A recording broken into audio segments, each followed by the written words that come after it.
ngồi đó coi được rồi, ngồi đó coi kia được rồi.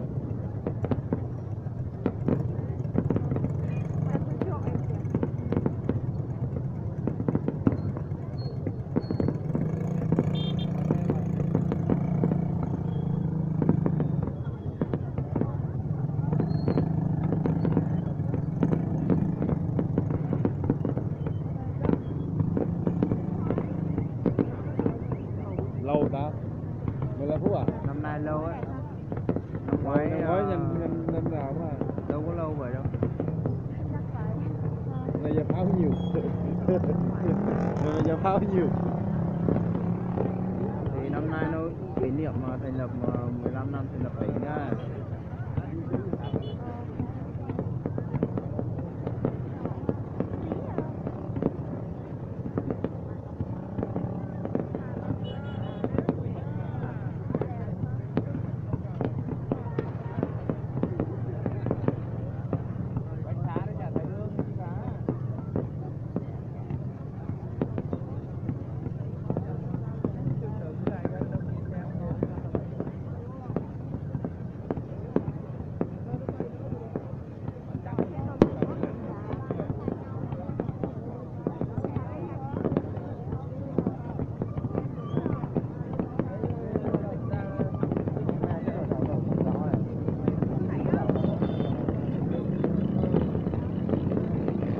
Chưa phê.